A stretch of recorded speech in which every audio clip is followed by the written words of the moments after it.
नमस्कार मैत्रिणींनो, आजची आपली पहिली टिप आहे ती म्हणजे पॅन्टची घडी घालण्यासाठी आहे। येथे ही माझ्याकडली शॉर्ट पॅन्ट आहे, तर याची घडी आपण नवीन पद्धतीने कशा प्रकारे घालायची ते बघणार आहोत। अगोदर ही आपण व्यवस्थित अशी सेट करून घेऊया। आता ही आपण एकावरती एक अशी फोल्ड करून घेऊया। या पद्धतीने फोल्ड करून झाल्यानंतर आता आपल्याला याची एक बाजू छोटीशी अशी फोल्ड करून घ्यायची आहे। ही खालची बाजू आपण या पद्धतीने फोल्ड करून घेतलेली आहे। आता या पॅन्टचा जो वरचा भाग आहे तो आपल्याला मधोमध फोल्ड न करता अगदी थोडासा असा वरती फोल्ड करायचा आहे। आता याची जी वरची बाजू आहे ती आपण बाजूला करून घेऊया। या पद्धतीने बाजूला करून झाल्यानंतर खालचा भाग आहे तो आपण याच्या खाली अशा पद्धतीने फोल्ड करायचा आहे। आता तुम्ही इथे बघू शकता या प्रकारची अशी या पॅन्टची घडी मी घालून घेतलेली आहे। तुम्ही सुद्धा ही पद्धत नक्की ट्राय करून बघा। आता आपली पुढची टिप आहे ती म्हणजे किचन सिंक कशा पद्धतीने स्वच्छ करायचा आहे त्याच्यासाठी आहे। येथे हे तुम्ही बघू शकता असं थोडं थोडं खराब झालेलं आहे, तेलकटही झालेलं आहे आणि याच्या आतील जाळीही तुम्ही बघू शकता आणि हे होलही बघू शकता असं थोडं थोडं खराब झालेलं आहे। हे कशा पद्धतीने आपण स्वच्छ करायचं आहे ते बघायचं आहे। इथे आपण कशाचा वापर करणार आहे ते बघूया। अगोदर येथे मी वॉशिंग पावडर घेतलेली आहे। तुमच्याकडे ज्या प्रकारची असेल ती तुम्ही घेऊ शकता किंवा याच्या जागेवरती तुम्ही विम लिक्विडचाही वापर करू शकता। येथे मी या पद्धतीने ही पावडर व्यवस्थित अशी सर्व बेसिनमध्ये घालून घेत आहे। अशा पद्धतीने ही आपल्याला पसरवून टाकायची आहे। येथे आणखीन थोडीशी मी या होलमध्ये सुद्धा टाकत आहे, जेणेकरून हे पटकन स्वच्छ होण्यास मदत होईल। आता येथे मी अर्धा लिंबू घेतलेला आहे, याचा रस आता आपण काढून घेऊया। पूर्णपणे या लिंबाचा रस आपण या डब्यामध्ये काढून घेणार आहोत। आता याच्यामध्ये आपल्याला पाणी घालून घ्यायचं आहे। पाणी घालून झाल्यानंतर आता हे आपल्याला व्यवस्थित मिक्स करून या बेसिनमध्ये सर्व बाजूने घालून घ्यायचं आहे। लिंबाचा रस घातल्यामुळे सिंकमध्ये जो काही तेलकटपणा असतो तो तेलकटपणा पटकन निघण्यास मदत होते आणि त्यामुळे सिंक स्वच्छही होऊन जाते। त्यामुळे या पद्धतीने याच्यामध्ये थोडासा लिंबाचा रस घालून घ्यायचा आहे। आता हे आपण 5 मिनिटे असंच ठेवायचं आहे।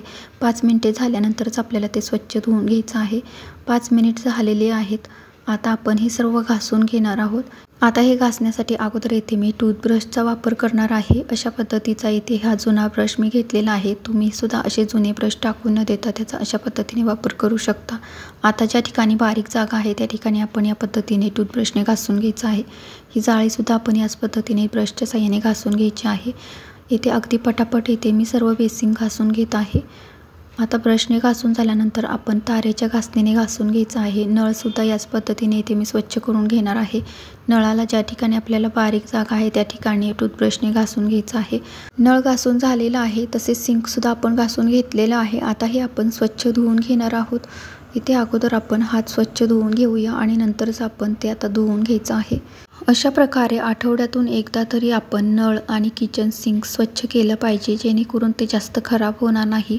अशा पद्धतीने इथे आपण किचन सिंक आणि नळ तसेच नळाची जी बाजू आहे ती सर्व धुवून घेतलेली आहे। तुम्ही जाळीसुद्धा ही बघू शकता किती स्वच्छ झालेली आहे। सर्व काळपटपणा आपण याच्यातील काढून घेतलेला आहे। आता हे अर्ध लिंबू जे आहे ते आपण या बेसिनच्या होलमध्ये ठेवणार आहोत। हे तुम्ही रात्रीच्या वेळेस करायचं आहे, जेणेकरून त्याच्यातून कॉकरोच येणार नाहीत। आता हे बेसिन तुम्ही बघू शकता किती स्वच्छ झालेला आहे आणि त्याचा नळ सुद्धा किती स्वच्छ झालेला आहे। अशाच प्रकारे आठवड्यातून एकदा किचन सिंक आणि हा नळ तुम्ही नक्की स्वच्छ करून बघा, खूप स्वच्छ राहतं। आता आपली पुढची टिप आहे ती म्हणजे मुळ्याची साल काढण्यासाठी आहे। येथे तुम्ही बघू शकता मुळ्याला अशा पद्धतीने बारीक बारीक केसासारख्या या मुळ्या असतात, याच्यामध्ये माती अडकली जाते आणि आपण जर का मुळ्याची साल काढली नाही तर भाजीमध्ये आपल्याला मातीची बारीक कचकच लागते। त्यामुळे नेहमी मुळ्याची साल काढून मगच भाजी बनवावी। आता याची साल आपण सोप्या पद्धतीने कशा प्रकारे काढायची ते बघायचं आहे। येथे अगोदर मी तुम्हाला या पद्धतीने पिलरचा वापर करून या मुळ्याची साल काढून दाखवत आहे। अशा पद्धतीने आपण पिलरने मुळ्याची साल काढतो, पण तुमच्याकडे जर पिलर नसेल तर तुम्ही याच्या जागेवरती कशाचा वापर करू शकता ते बघायचं आहे। खूप छान पद्धत तुम्हाला इथे मी दाखवणार आहे। त्यासाठी इथे आपण कशाचा वापर करणार आहे ते बघूया। येथे मी तांब्या घेतलेला आहे। आता या तांब्याची जी कडा आहे त्याच्या बाजूने आपण या मुळ्याची साल काढणार आहोत। याने खूप छान अशी याची साल निघते। तुम्ही याच प्रकारे गाजराची साल सुद्धा या तांब्याच्या साहाय्याने काढू शकता। अशा प्रकारे इथे आपण मुळ्याची साल काढून घेतलेली आहे। किती सहज आणि सोप्या पद्धतीने इथे आपण मुळ्याची साल काढलेली आहे ते बघा, खूप छान पद्धत आहे। आता इथे तुम्ही ही साल सुद्धा बघू शकता किती कमी निघलेली आहे। अशा प्रकारे तुम्हाला जर मुळ्याची किंवा गाजराची तसेच भोपळ्याची साल काढायची असेल तर तुमच्याकडे काही नसेल तर तुम्ही इथे तांब्याचा वापर करू शकता, किंवा तांब्या नसेल वापरायचा तर तुम्ही फुलपत्राचा सुद्धा वापर करू शकता. फुलपत्राच्या या कडाने तुम्ही याची साल काढू शकता. अशा प्रकारे मुळ्याची साल काढण्याची ही ट्रिक तुम्हाला आवडली असेल तर नक्की ट्राय करून बघा. टिप आहे ती म्हणजे लॉकसाठी आहे. अनेकदा काय होतं, ज्यावेळेस आपण लॉक काढण्याचा किंवा लावण्याचा प्रयत्न करतो त्यावेळेस त्याची चावी व्यवस्थित फिरत नाही, ती व्यवस्थित फिरली जात नाही आणि त्याच्यामुळे लॉकही निघत नाही किंवा बसतही नाही. अशा वेळेस इथे आपल्याला कुठली ट्रिक करायची आहे जेणेकरून लॉक व्यवस्थित बसलंही जाईल किंवा काढताही आलं पाहिजे. यासाठी येथे मी एक ट्रिक करत आहे. ती ट्रिक आहे ती कुठली ती बघूया.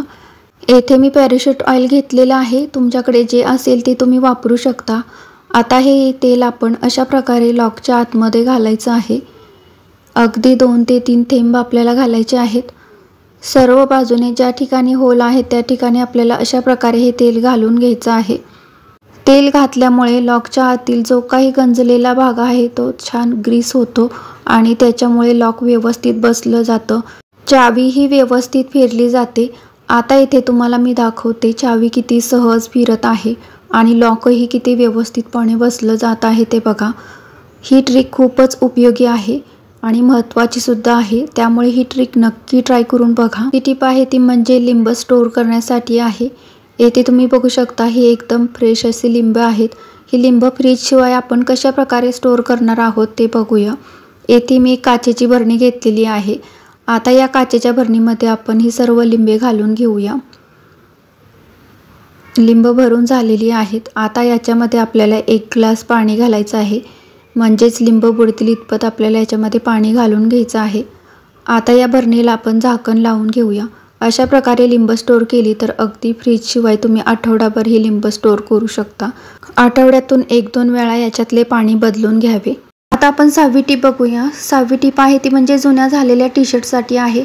असा हा जुना झालेला टी शर्ट आपण असाच टाकून देतो किंवा पुसण्यासाठी वापरतो. तो तसा न करता त्याचा कसा वापर करायचा आहे ते बघायचं आहे. येथे मी एक ब्लँकेट घेतलेलं आहे. हे ब्लँकेट ठेवण्यासाठी या टी शर्टचा इथे मी वापर करणार आहे. येथे हे ब्लँकेट आपण थंडी संपले की इकडे तिकडे ठेवून देतो. ते इकडे तिकडे ठेवल्यामुळे त्याच्यावरती धूळ पडते आणि ते खराब होतात. अशा वेळेस हे ब्लँकेट आपण या पद्धतीने टी शर्टमध्ये ठेवले तर ते खराब होणार नाहीत आणि ते एकदम व्यवस्थित असे राहतील. त्यामुळे ही ट्रिक तुम्ही नक्की ट्राय करून बघा. अशा प्रकारे टी शर्टचा वापर तुम्ही करू शकता. आता या टी शर्टचे आपण अगोदर बटन लावून घ्यायचे आहेत आणि ज्या ठिकाणी उघडं आहे त्या ठिकाणी आपण येथे शिवणही घेऊ शकतो किंवा या पद्धतीने ते व्यवस्थित असं झाकूनही ठेवू शकतो. त्याच्या बाह्याही आपण व्यवस्थित अशा आतल्या बाजूला फोल्ड करून ठेवू शकतो किंवा शिवूनही घेऊ शकतो. आता या बाजूला आपण येथे पॅक करण्यासाठी रबर लावून घ्यायचा आहे. येथे रबरच्या ऐवजी तुम्ही नाडीचाही वापर करू शकता. आता हा रबर आपण या पद्धतीने व्यवस्थित लावून घेऊया. असं केल्यामुळे ब्लँकेट आतल्या आत व्यवस्थित झाकून राहतं, त्यामुळे तुम्ही रबर लावून हे पॅक करू शकता. अशा प्रकारे हा जुना झालेला टी शर्ट आपण पुसण्यासाठी न वापरता त्याचा अशा प्रकारे ब्लँकेट ठेवण्यासाठी वापर नक्की करू शकतो.